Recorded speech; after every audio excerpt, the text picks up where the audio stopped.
Hello students, आज हमें start करना है एक्सरसाइज 7.1 का सॉल्यूशन। क्वेश्चन देखिए, क्वेश्चन आपको दिया हुआ है फर्स्ट टू फिफ्थ सम के लिए। फाइंड एन एंटी डेरिवेटिव और integral of the following function by the method of inspection. बच्चों इसमें मेथड ऑफ इंस्पेक्शन बताई है। अब मेथड जिस तरह से मैं सम सॉल्व करूंगा वैसे आपको पता चल जाएगी, बट इसके साथ साथ आपको इंटीग्रेशन के फॉर्मूला अच्छे से याद होने चाहिए। सबसे पहले हेडिंग लगा देते हैं एक्सरसाइज 7.1। उसमें सबसे पहले solve by method of inspection.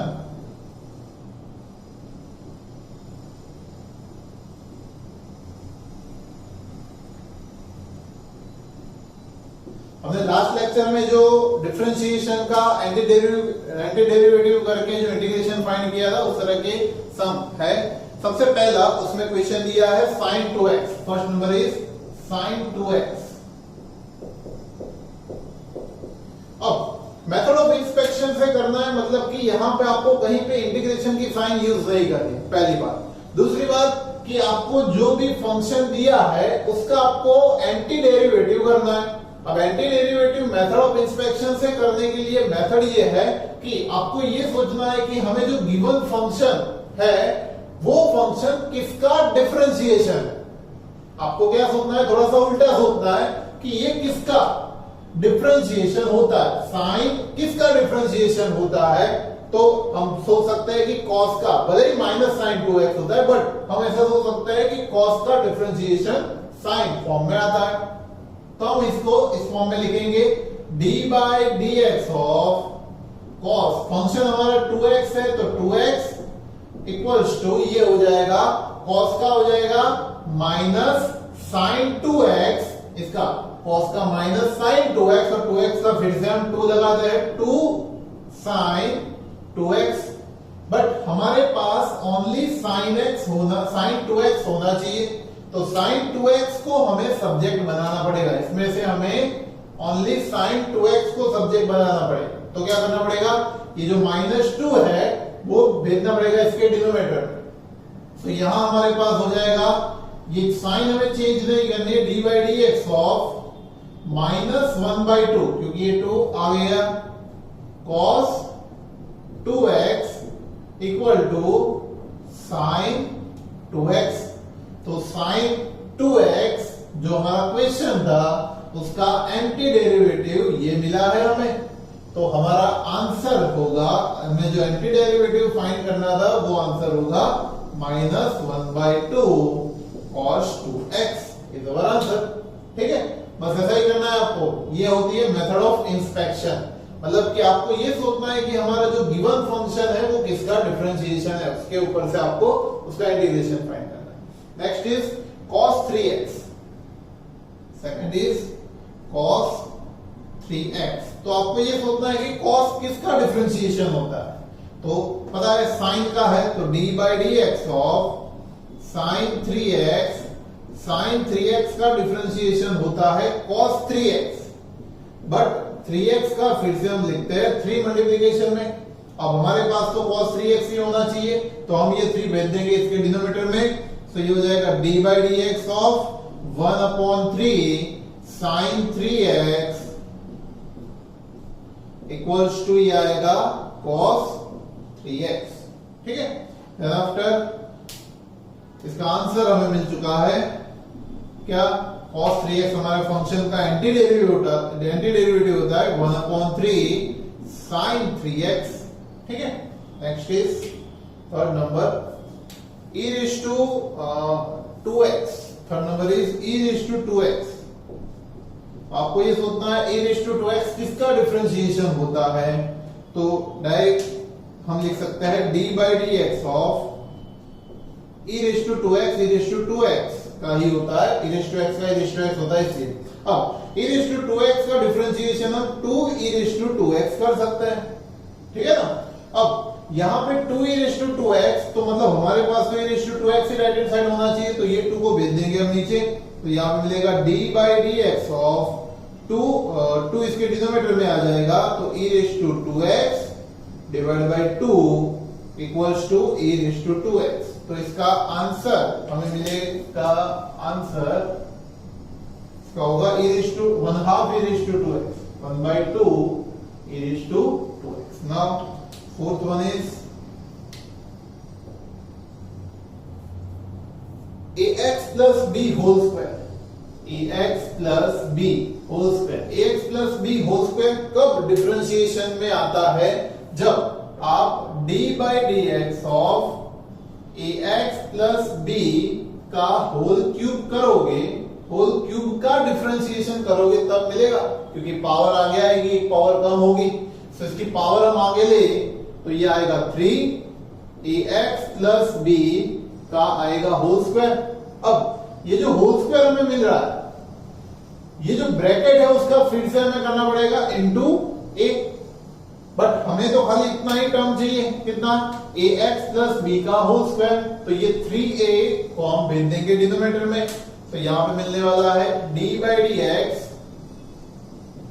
1/3a आगे आ जाएगा इंटू ax plus b का आएगा whole cube is equal to ax plus b का होल स्क्वायर। ठीक है। Now next is fifth number, question 5 दिया है हमें sin 2x minus 4 e raised to 3x। So सबसे पहले बात करते हैं sin 2x की। दो टर्म है, दोनों को अलग अलग हम फाइंड करेंगे।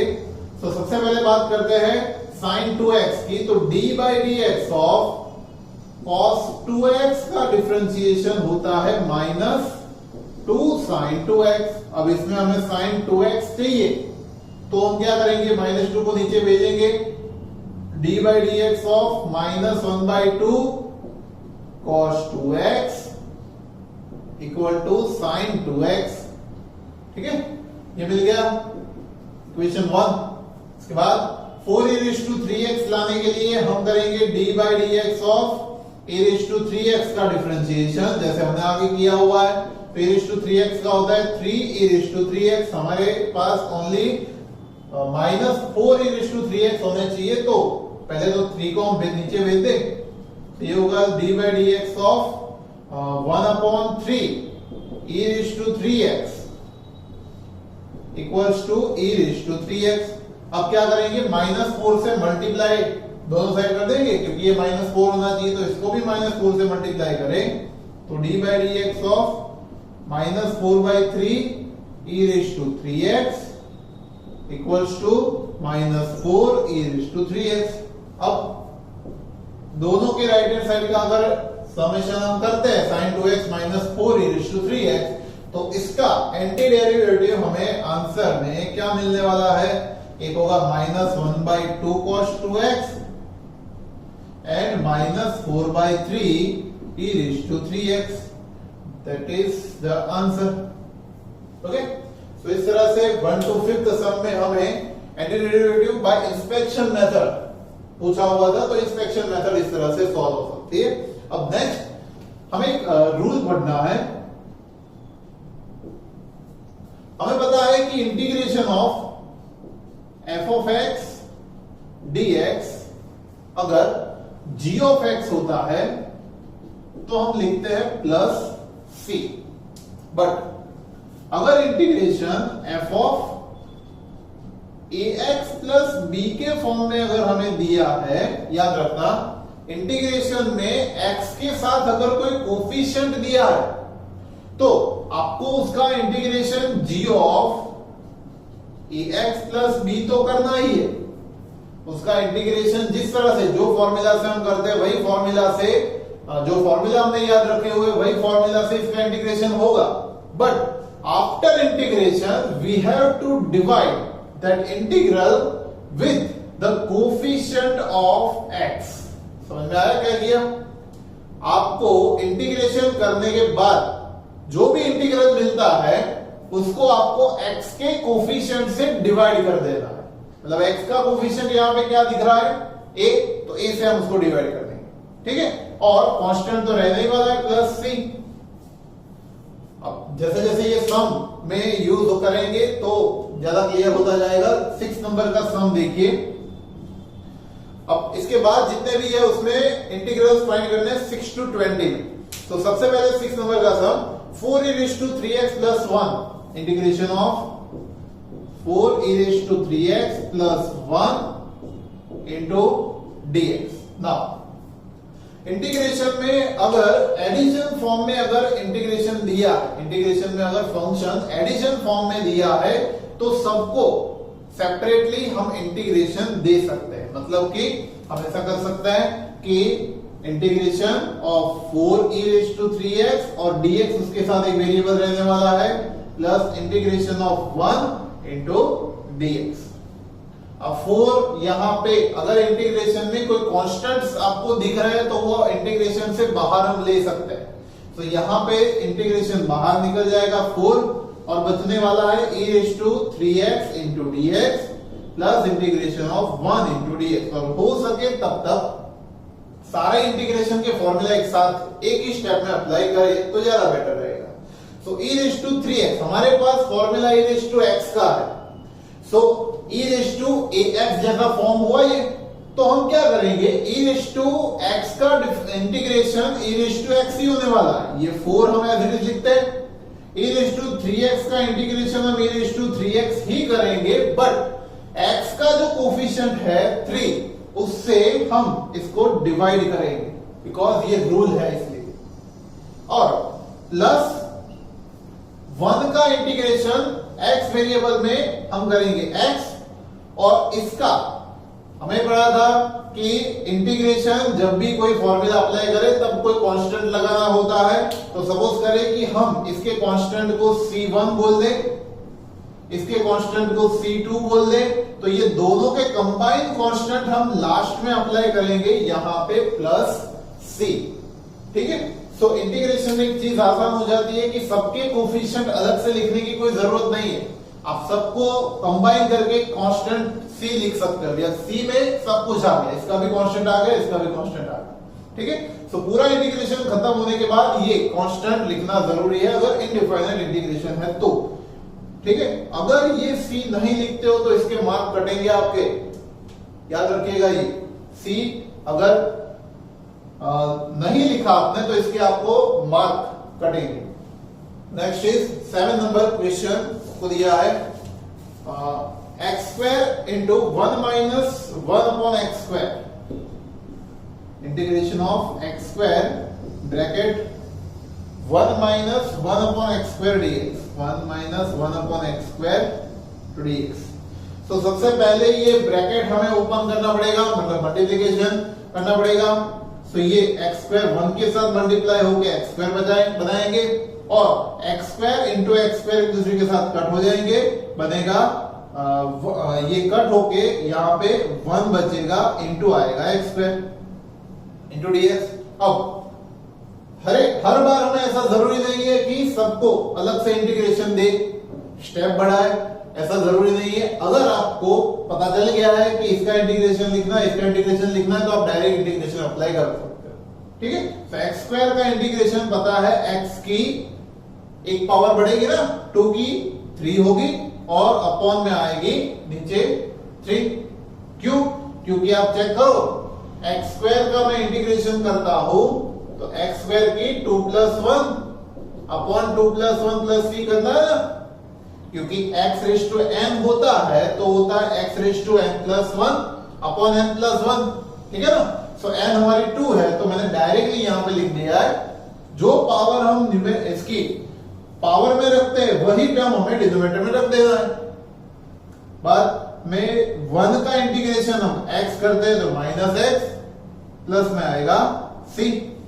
This is our answer. ठीक है। ये याद रखना है। सो ये हम इंटीग्रेशन के सम इस तरह से सॉल्व कर सकते हैं।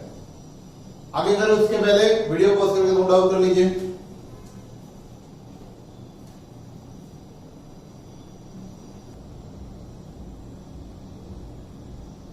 देखिए अभी बच्चों 8 नंबर का सम हमें दिया है ax² plus bx plus c integration of ax square plus bx plus c,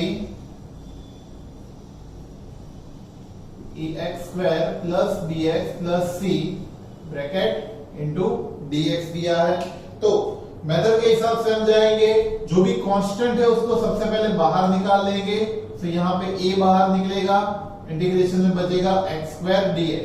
इसमें कांस्टेंट है इसलिए मैं ये सम में इंटीग्रेशन सब टर्म को अलग दे रहा हूं, प्लस b यहाँ पे कांस्टेंट है तो b बाहर निकाल के इंटीग्रेशन ऑफ x dx, और c is the constant so वो बाहर निकल जाएगा और 1 into dx हमारे पास बचेगा। अब सबका इंटीग्रेशन फॉर्मूला हम अप्लाई करेंगे।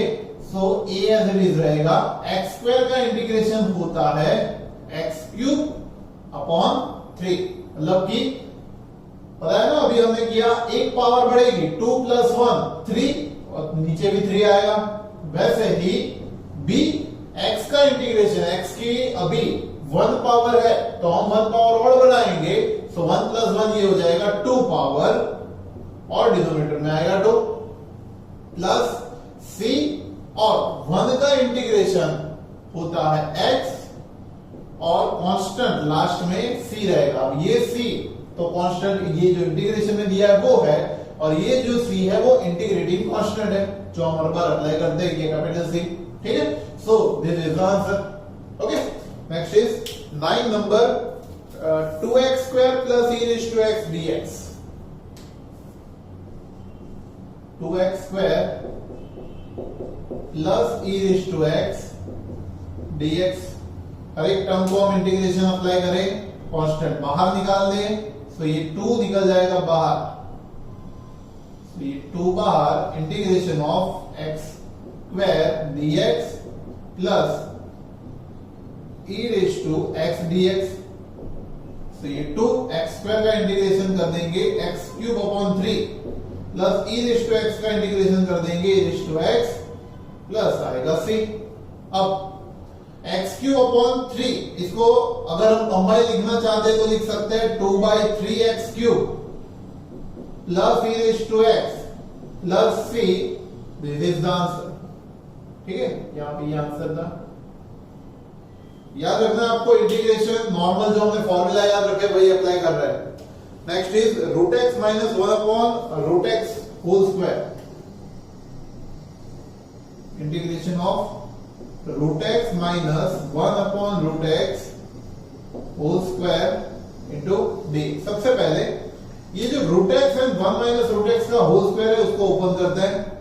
Root X minus 1 upon root X इसका होल स्क्वायर, इसका ब्रैकेट हम ओपन करें तो फॉर्मूला हमारे पास ब्रैकेट का whole square minus 2 times of bracket plus bracket का होल स्क्वायर, ये फॉर्मूला है e square minus 2ab plus b square. So यहाँ पे आएगा रूट एक्स, यहाँ पे रूट एक्स, यहाँ पे 1 upon root x, it is 1 upon root x. So ये रूट एक्स और ये रूट एक्स कट हो जाएगा, यहाँ पे बचेगा रूट एक्स का square x minus 2 plus 1 upon x का होल स्क्वायर, इसका होगा 1 अपॉन एक्स। क्यों? क्योंकि रूट का स्क्वायर तो रूट निकल जाएगा, खाली एक्स बचेगा। सो हमारे पास x minus 2 plus 1 upon x ये बचेगा, जिसका हमें इंटीग्रेशन करना है। तो यहाँ पे अभी ये इंटीग्रेशन i, अगर हम इसको i से इंडिकेट करते हैं, बिकॉज इंटीग्रेशन है तो हम i से इंडिकेट करेंगे। सो i इंटीग्रेशन में हमारे पास बचने वाला है x minus 2 plus 1 upon x into dx। अब हर एक टर्म को इंटीग्रेशन हम अप्लाई कर सकते हैं, अगर नहीं करना चाहते, डायरेक्ट इंटीग्रेशन करना चाहते तो भी कोई इश्यू नहीं है। x का इंटीग्रेशन हम कर सकते हैं x स्क्वायर अपॉन 2, माइनस 2 का इंटीग्रेशन हम कर सकते हैं 2 और 1 का होगा x, 2x plus 1 upon x का होता है log मोड x, और लास्ट में इंटीग्रेटिंग कांस्टेंट प्लस c। ठीक है, this is our answer. Next is x cube plus 5x square minus 4 11, x cube plus 5x square minus 4 upon x square into dx। तो हर एक term को हमें x square से divide करना पड़ेगा, तीनों टर्म को हम x स्क्वायर से डिवाइड करेंगे। सब एक्स स्क्वायर सबके डिनोमिनेटर में देना पड़ेगा x cube upon x square plus 5x square upon x square minus 4 upon x square इसके साथ इंटू आएगा dx। अब ये एक्स स्क्वायर और ये एक्स स्क्वायर तो वैसे कट हो जाने वाले हैं, यहाँ पे ये एक्स स्क्वायर एक्स क्यूब के साथ कट होगे तो एक्स की एक पावर बचेगी, तो ये जो बाकी के टर्म बचेंगे उसको हम एक्स लिखेंगे, इसको यहाँ पे दोनों कट हो गए तो प्लस 5 बचेगा माइनस ये x की 2 पावर अगर न्यूमरेटर में भेजे तो ये होगा 4x की माइनस 2 पावर इनटू आएगा dx। ठीक है, अब हर एक टर्म का हम इंटीग्रेशन करेंगे।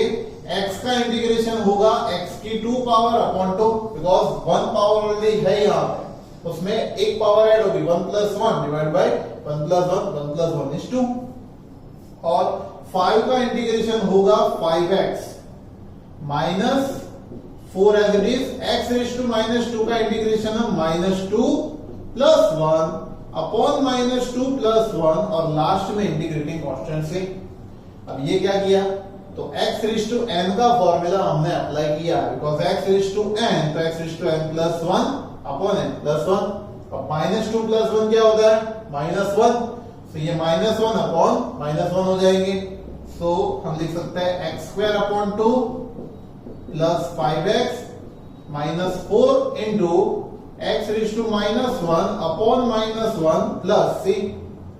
अब ये माइनस माइनस प्लस हो जाएंगे और x की जो माइनस 1 पावर है अगर वो डिनोमिनेटर में जाएगी तो पॉजिटिव हो जाएगी, x square upon 2 plus 5x minus minus minus plus हो जाएगा और ये 4 x की माइनस 1 नीचे जाएगी पावर तो अपॉन x प्लस आएगा c, that is our answer. Okay, so x square upon 2 plus 5x plus 4 upon x plus c is our answer.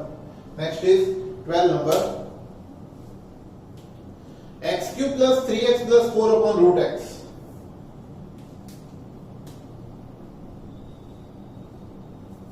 x cube plus 3x plus 4, x cube plus 3x plus 4 upon under root of x into dx।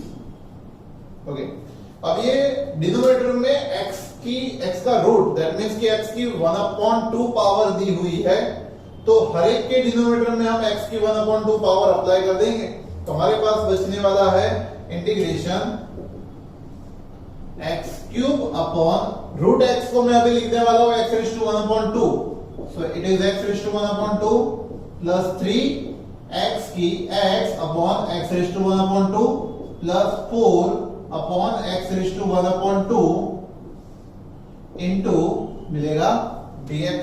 ठीक है ना, अब ये जो x raise to 1/2 है उसको हम simplify करेंगे, लाइक यहां पे x रेज टू 3 है और नीचे x रेज टू 1/2 है। अब नीचे की जो पावर है वो ऊपर अगर हम भेजे तो माइनस करना पड़ेगा बिकॉज बेस सेम है तो पावर का सब्ट्रैक्शन होगा अगर न्यूमरेटर एंड डिनोमिनेटर में है तो ये टर्म हमारे पास बनेगा कि integration of x raise to 3 minus 1/2 है ना, पावर में ये होगा plus 3 x raise to 1 minus 1/2, x raise to 1 minus 1/2 साथ ही साथ 4x की डायरेक्ट ऊपर जाएगा तो माइनस 1/2, 4x की माइनस 1/2 इंटू हमें मिलेगा dx। ठीक है, तो ये एलसीएम लेना पड़ेगा, 3 2 6 minus 1 5/2 integration of x raise to 5/2 plus 3 x raise to 2 1 2 minus 1 1/2 plus 4 into x raise to minus 1/2 into आएगा dx। ठीक है, नाउ x रेज टू जो 5/2 है, x रेज टू 5/2 का इंटीग्रेशन हम करेंगे x raise to 5/2 plus 1 upon 5/2 plus 1, x raise to n का formula apply किया है plus 3 into x raise to 1/2 plus 1 upon 1/2 plus 1 और ये 4 into x raise to minus 1/2 plus 1 upon minus 1/2 plus 1 और last में integrating constant 6।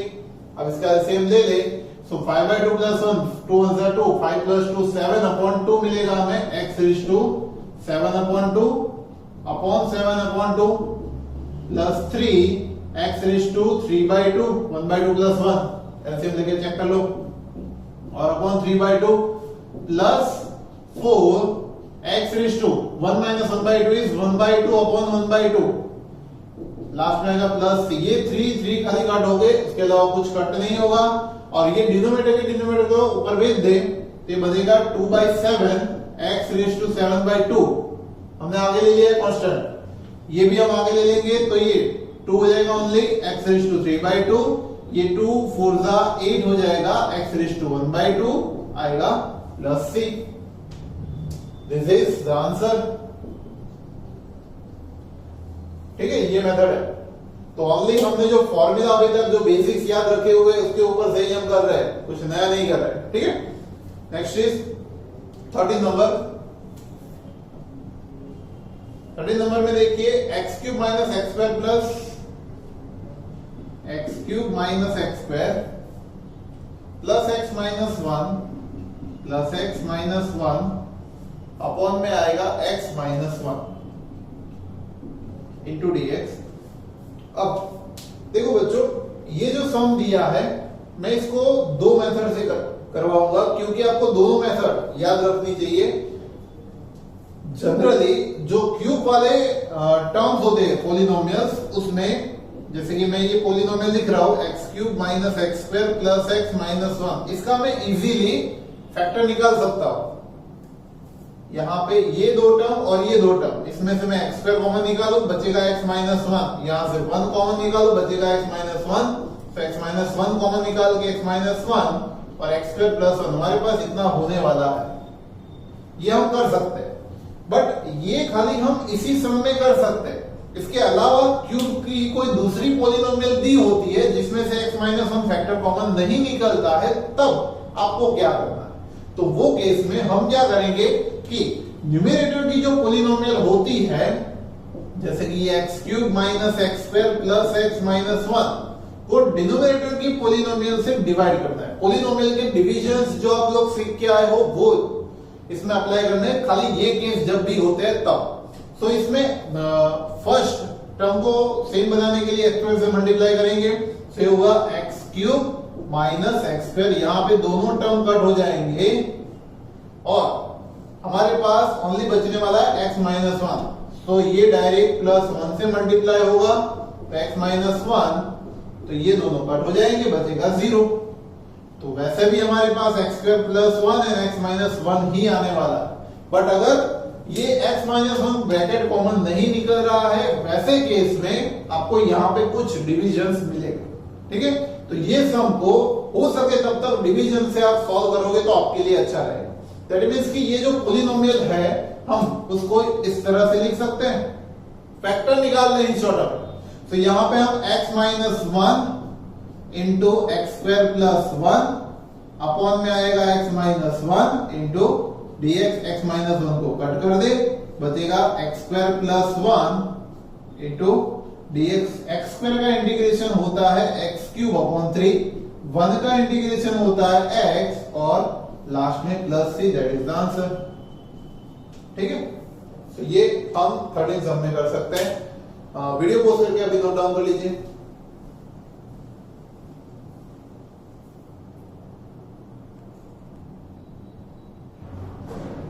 Next अभी बच्चों 14 number का सम देखिए।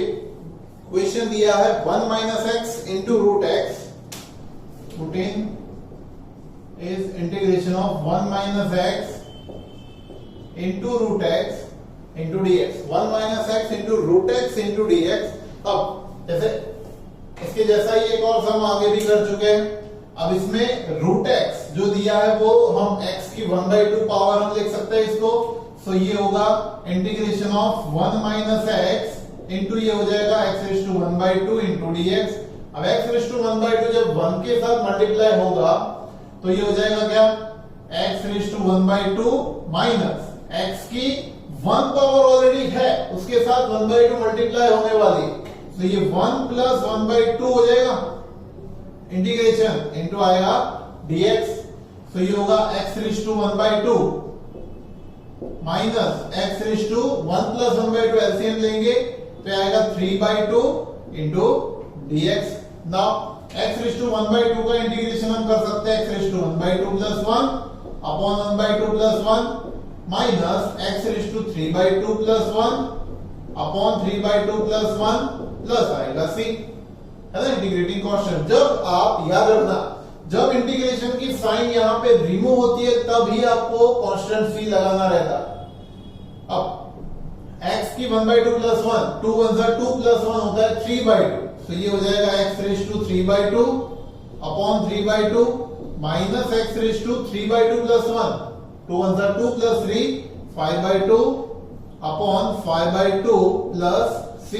अब ये इसको सिंप्लीफाई कर दे तो हम लिख सकते हैं 2/3 into x raise to 3/2 minus 2/5 x raise to 5/2 plus आएगा c, which is our answer.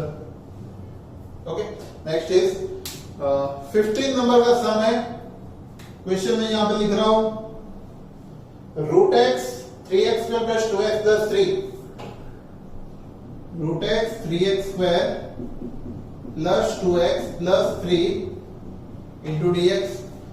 Simple सी बात है, रूट एक्स को आपको x रेज टू 1/2 कर देना है, अंदर तीनों टर्म के साथ मल्टीप्लाई कर देना है, इस तरह का कुछ टर्म बनेगा और उसका x रेज टू n का फॉर्मूला अप्लाई करना है, ये आपको अपने आप गिनना है, ठीक है, self practice. Next is 2x minus 3 cos x plus e raise to x। 16 number integration of 2x minus 3 cos x 2x minus 3 cos x plus e raise to x into dx plus e raise to x into dx। हर एक term को यहां पे हम integration देंगे, सो directly ये हो जाएगा, इसमें ज्यादा टाइम नहीं बिगड़ेगा। 2x का इंटीग्रेशन होगा x की 2 power upon 2 because 1 power already है, तो x रेज टू n का फॉर्मूला यूज करेंगे तो 1 प्लस 1 अपॉन 1 प्लस 1 2 हो जाएगा, माइनस 3 cos का इंटीग्रेशन का फॉर्मूला याद रखा हुआ है हमने, only sin x plus e raise to x का इंटीग्रेशन होता है रेज टू x प्लस आएगा c। सो ये 2 और ये 2 कट हो जाएगा, बचेगा हमारे पास x square minus 3 sin x plus e raise to x plus c, ये हमारा आंसर है। Okay, next is 17 2x square minus 3 sin x plus 5 root x।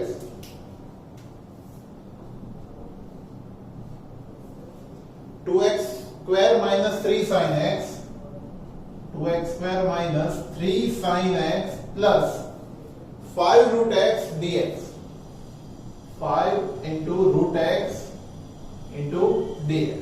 अब सबको हम इंटीग्रेशन सेपरेटली अप्लाई करते हैं, सो टर्म हमारे पास बनने वाला है 2 integration of x square dx minus 3 question बाहर निकल जाएगा, integration of sin x dx plus 5 integration x को हम बोल सकते हैं x रेज टू 1/2 dx। अब याद रखना कि हर एक सम में ये करने की जरूरत नहीं है, मैं कुछ सम में इसलिए अप्लाई कर रहा हूं ताकि आपको पता चले कि इंटीग्रेशन यहाँ पे इस तरह से हो रहा है, बाकी हम डायरेक्ट अगर आपको पता है तो डायरेक्ट भी अप्लाई कर सकते हैं। ओके, सो x स्क्वायर का इंटीग्रेशन हम कर सकते हैं 2x cube upon 3 minus 3 sine का इंटीग्रेशन होता है माइनस कॉस x। फॉर्मूला याद होना चाहिए आपको, साइन का इंटीग्रेशन होता है minus cos x। x raise to 1/2 का बहुत बार आ चुका है, डायरेक्ट लिख सकते हैं ना हम 1/2 का 3/2, एक पावर बढ़ेगी x raise to 3/2 upon 3/2 plus 6, simplify कर दे इसको, तो ये 2/3x क्यूब होगा minus minus plus 3 cos x होगा और 2 पर जाएगा 5 to 10 upon 3 x raise to 3/2 plus c is our answer. ठीक है, next is 18 number sec x into sec x plus tan x। Integration of sec x into sec x plus tan x into dx। Check कर लेते हैं question, sec x in bracket sec x plus tan x तो bracket को open करेंगे, multiplication हमें करना पड़ेगा, sec x into sec x हो जाएगा sec square x, sec x into tan x, तो ये होगा sec x into tan x, sec into tan। अब तो भाई ये डायरेक्ट फॉर्मूला है, sec स्क्वायर का हम लिख देते हैं tan x और sec tan का हम ले आएगा sec x plus c। Answer मिल गया। Next is 19 sec square x upon cos x square x, sec square x upon cos x square x dx। अब ऐसा कोई फॉर्मूला हमें अभी तक आया नहीं है कि sec square upon cos x square का डायरेक्ट इंटीग्रेशन क्या होगा, बट sec एंड cos को हम sin में और cos में कन्वर्ट कर सकते हैं। जैसे कि sec स्क्वायर को हम लिख सकते हैं 1 upon cos square x, cos x square को लिख सकते हैं 1 upon sin square x into आएगा dx। अब डिनोमिनेटर से इसको ऊपर भेजे, इसको नीचे भेजे, इंटीग्रेशन में हमारे पास बचने वाला है sin स्क्वायर x अपॉन आएगा cos square x into dx। अब sin अपॉन cos आपको पता है tan स्क्वायर x हो जाएगा, tan square x into dx।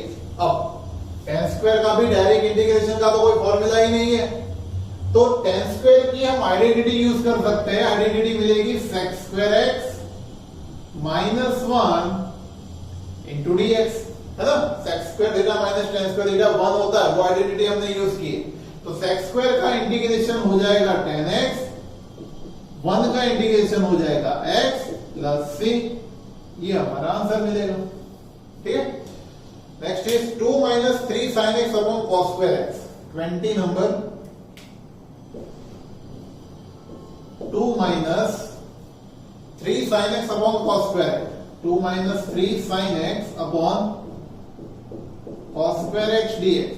cos square सबको सेपरेटली अप्लाई करना पड़ेगा, तो यहां पे 2 अपॉन cos स्क्वायर x लेगा हमें 2 upon cos square x minus 3 sin x upon cos square x dx।